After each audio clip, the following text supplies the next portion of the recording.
there's still such a sense of her presence, but yet it's kind of just like poof, like suddenly she's gone. And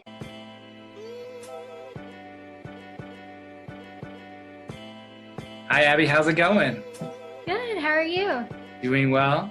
So, everyone, this is Abbie Stellar. She is exhibiting with us at the Fort Worth Community Arts Center in our front gallery. So, Abby, go ahead and share a little bit about you with us. I'm originally from Fort Worth and studied art at USC in Los Angeles, and graduated in 2018. And I actually emphasized in analog photography, but as I've been making work outside of that realm, it has become more interdisciplinary, more or multidisciplinary, however you'd prefer to phrase that, and kind of found itself manifesting in more drawings and sculptures and a bit of installation work as well.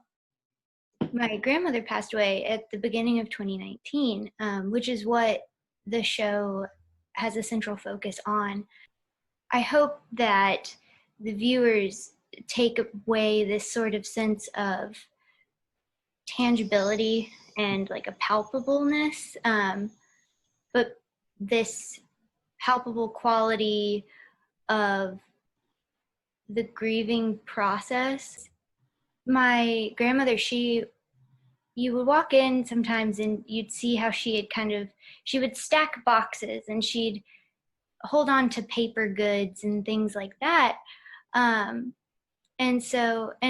she'd always keep the ads from the newspaper for like the grocery store.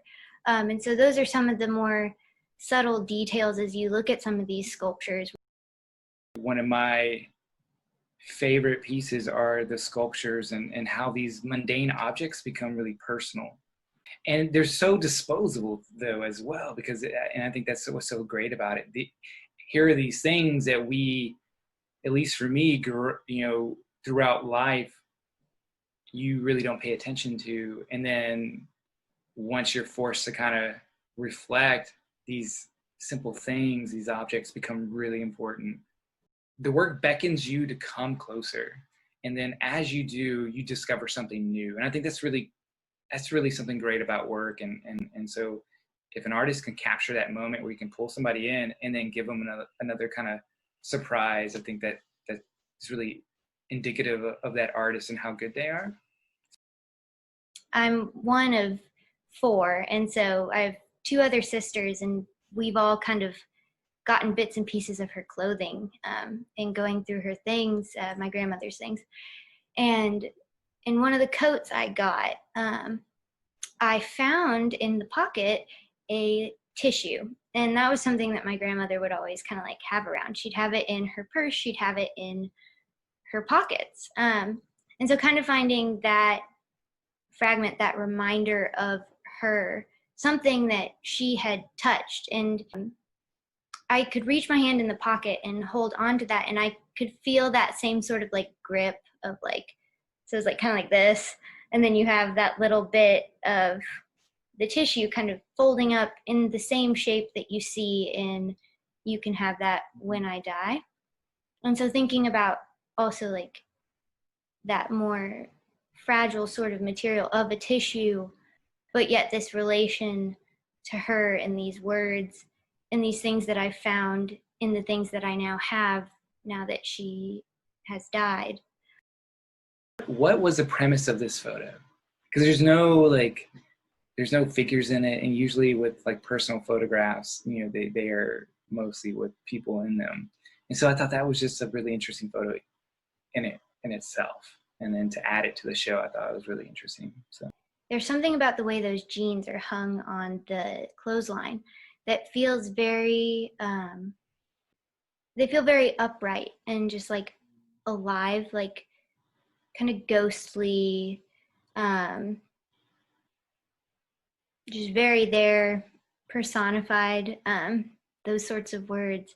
And so that it felt it was very haunting in that way. And I think that's why for me it really stuck out, and I felt like it was important to include this found photo because it was a part of this process of grief, but also it was something that I felt like thematically and like narratively with the rest of the work had a place within. Yeah, that's what I love about the work. I mean, it's so open-ended. It allows someone to bring their own relationship into the work. Like, it's not so immediate where, like I said earlier, it's not like a portrait of your grandmother.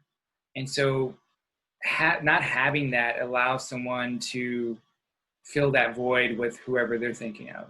And I think that's what's so brilliant about the work. It's just like you allow that breathing room to happen and for people to make those connections. And I think a lot of times artists always think that they should do a lot more when in actuality it's a little bit about doing a lot less. Like, how can you make that work?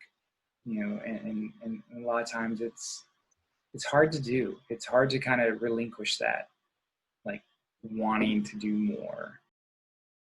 In laying down this cotton, it felt kind of like dust collecting, and that sense of time, and how a lot of dust is often an accumulation of time, because over time it grows and expands.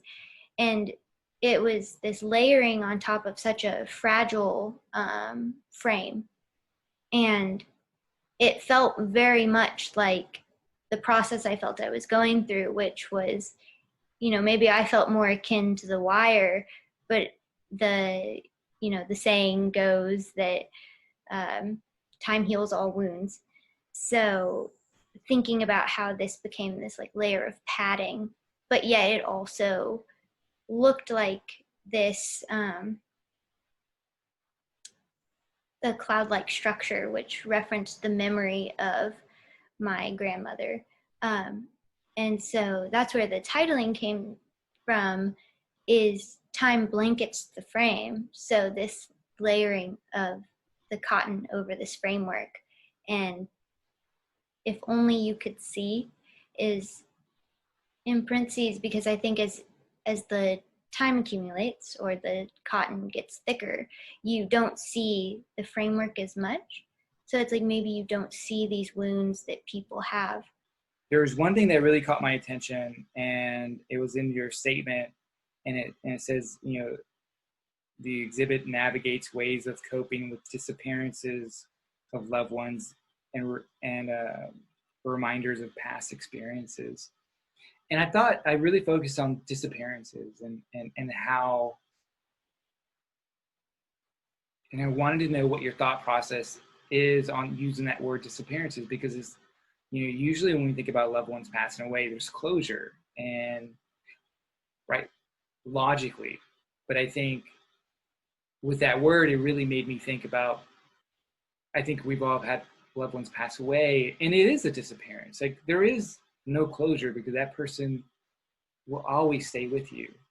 I thought, wow, what a heart-wrenching word to use, which was, I think, needed, instead of trying to kind of use another word to talk about, passing, because it is very real the way that word was implemented. So I don't know if you wanted to expand on that. I feel like that word kind of hits with me in regards to the work, and with my grandmother's passing, and that it's like with all these things around me that remind me of her, it kind of has that like ghostly feel to it, and that, it still happens. I'll walk into her house now and it's like, I expect her to come down the hall. I'm like, like I just, there's still such a sense of her presence. But yet it's kind of just like poof, like suddenly she's gone. And that's how it felt in the same way. And I think having been in California when it happened, because I got a phone call, you know, when it all went down, and it it felt so distant, and yet I needed to be here, which I think was also part of what facilitated that move, in that because of her disappearance, I